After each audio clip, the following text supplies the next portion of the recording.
ಇನ್ನು APL BPL ಕಾರ್ಡುಗಳ ಈ ತಿದ್ದುಪಡಿ ವಿಚಾರಕ್ಕೆ ರದ್ದತಿಯ ವಿಚಾರಕ್ಕೆ ಸಂಬಂಧಪಟ್ಟಂತೆ ದೊಡ್ಡ ಮಟ್ಟದ ಚರ್ಚೆ ಆಗ್ತಾ ಇದೆ. ಇದೇ ವಿಚಾರವನ್ನ ಬಿಜೆಪಿ ಅಸ್ತ್ರ ಮಾಡಿಕೊಂಡು ಆಡಳಿತ ಪಕ್ಷದ ವಿರುದ್ಧ ಮುಗಿಬೀಳ್ತಾ ಇದೆ. ರಾಜ್ಯದಲ್ಲಿ 11 ಲಕ್ಷ ಪಡಿತರ ಚೀಟಿ ರದ್ದಾಗಿದೆ ಎಂಬ ಬಿಜೆಪಿ ಶಾಸಕ ಸುನಿಲ್ ಕುಮಾರ್ ಹೇಳಿಕೆಯ ವಿಚಾರಕ್ಕೆ ಆಹಾರ ಸಚಿವ ಕೆಎಚ್ ಮುನಿಯಪ್ಪ ರಿಯಾಕ್ಟ್ ಮಾಡಿದ್ದಾರೆ. ಪಡಿತರ ನೀಡೋದಕ್ಕೆ ಹಣದ ಕೊರತೆ ಇಲ್ಲ, ಪರಿಷ್ಕರಣೆ ಮಾಡಿದಾಗ ಬಿಪಿಎಲ್ ಅಲ್ಲದೇ ಇದ್ದವರು ಎಪಿಎಲ್ ಮಾಡಿದ್ದೇವೆ, ಅರ್ಹರಿಗೆ ಬಿಪಿಎಲ್ ಕಾರ್ಡ್ ಕೊಡಲಿಕ್ಕೆ ತೊಂದರೆ ಇಲ್ಲ.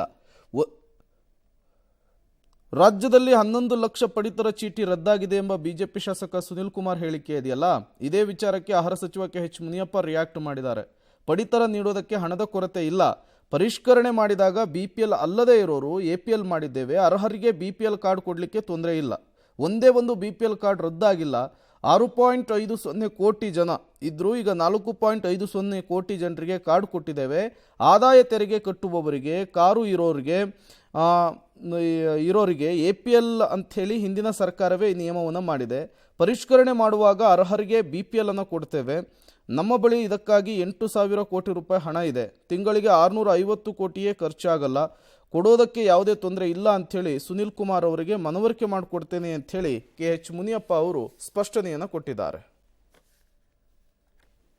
ನಾವು ಪರಿಷ್ಕರಣೆ ಮಾಡಿದಾಗ ಕಾರ್ಡ್ಗಳು ಅಂದರೆ ಬಿಪಿಎಲ್ ಅಲ್ಲದೇ ಇರೋರು ಆ ಪರಿಷ್ಕರಣೆಯಲ್ಲಿ ಬಂದಂಥದ್ದನ್ನು ಎಪಿಎಲ್ಗೆ ಹಾಕ್ತೀವಿ.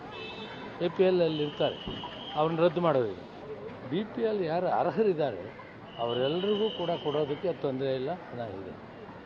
ಎಪಿಎಲ್ ಇರೋರು ನಾವು ಮೊದಲಿಂದ ಎಪಿಎಲ್ ಅವರು ಇದ್ದಾರೆ. ಹಿಂದೆ ಎಪಿಎಲ್ ಅವರು ಕೂಡ ನಾವು ಸಬ್ಸಿಡಿ ರೇಟಲ್ಲಿ ಕೊಡ್ತಾಯಿದ್ವಿ. ಅದನ್ನು ಹೆಚ್ಚಿನ ಜನ ತಗೊಳ್ತಾ ಇರಲಿಲ್ಲ.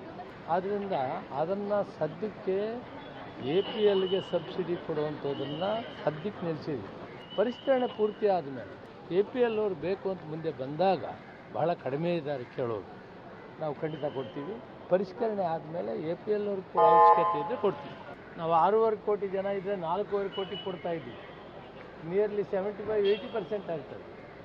ಅಲ್ಲಿ ಎಪಿಎಲ್ಲು ಅಂದರೆ ಅರ್ಹರಲ್ಲದವ್ರು ಜಾಸ್ತಿ ಇದ್ದಾರೆ ಅಂತ ಭಾವನೆ ಬಂದಿದೆ. ಪರಿಷ್ಕರಣೆ ಮಾಡಿದರೆ ಇನ್ಕಮ್ ಟ್ಯಾಕ್ಸ್